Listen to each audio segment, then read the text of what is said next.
Jeff. I am an ESL teacher, and today I will explain how English has become an international language. More precisely, I will answer this following question. How did a language spoken by 4 million people on an island in north of Europe become a global language in less than 400 years? I will first briefly expose the current situation of English in the world. Then I will speak a little about its origins.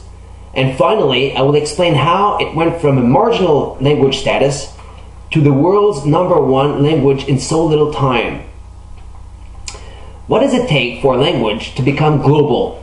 2 things. First, it must be learned as a second language in a majority of countries.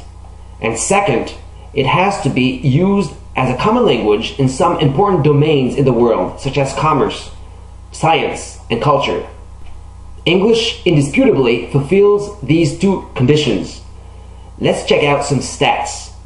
Right now, more people speak English as a second language than as a first language. Actually, English is currently spoken by more people in Southeast Asia than in the US and the UK combined. We should also point out that many more people are currently learning the language than there are people who speak it well.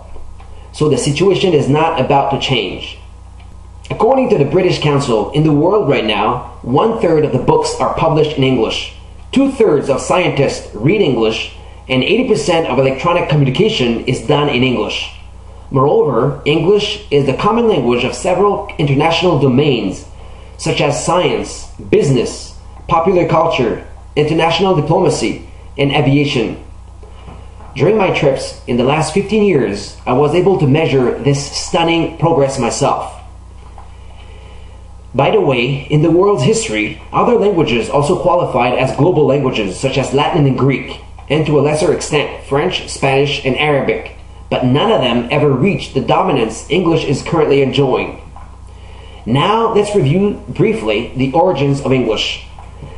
The first speakers that will become English were not the first inhabitant of the British Isles. Before them, there were, among others, the Celts and the Romans. And a few years after the departure of the latter, in 410 after Christ, the first Angles and Saxons landed on the island. And then, for more than 1,000 years, that is until the late 1500s, English evolved but remained isolated within the island. Here's the question I'm asking today. What happened afterwards? What provoked the explosion of this language? I will propose 2 answers, one simple and one more complex. If, for example, you are asked this question at a cocktail, I suggest you choose the short answer. To make it simple, we can say that English is now a global language because Great Britain is an island. Indeed, while other European countries were trying to expand their territory by invading their neighbors, England, being an island, had no choice but to cross oceans to conquer new land. In order to achieve that, it capitalized on its fleet and eventually gave birth to one of the biggest empires in history. The turning point of the history of English occurred when the British fleet defeated the so-called invincible Spanish Armada in 1588 under Elizabeth I. That was the short answer. Of course, when you go deeper, you see that many factors played an important role in the expansion of English.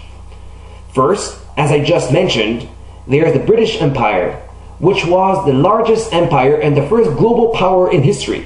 At the peak of its power, it included 1/4 of the world's population and more than 1/5 of the Earth's total land. Inevitably, its linguistic heritage was enormous. And what proved crucial for the future of English is the emergence of American power, even as the British Empire started to decline after the First War. That event enabled English to keep its momentum and reach the position it's now enjoying. In addition to these 2 global causes, which are the British and American empires, we can point out 6 specific factors that help give English its global status. In chronological order, there's first the Industrial Revolution, which by starting in England gave this country an important economic advantage. Second, we can mention international commerce, which was Great Britain's strength for a long time thanks to its colonies and industrial power. Third, we must not forget the two world wars, which were won mostly by English-speaking countries.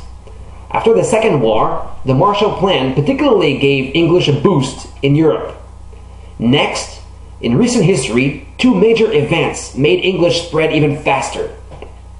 First, the fall of the USSR in 1991 made the US the only superpower.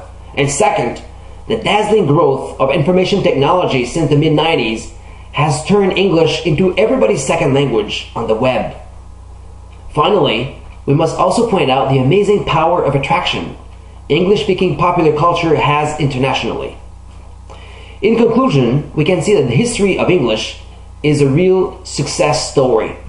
Indeed, the story of a language that went from 4 million to 2 billion speakers in less than 400 years is almost surreal. My presentation also highlighted one important fact. The popularity of a language has nothing to do with its inherent character, but rather depends on the power of the people who speak it. Thank you for watching this presentation, and see you soon.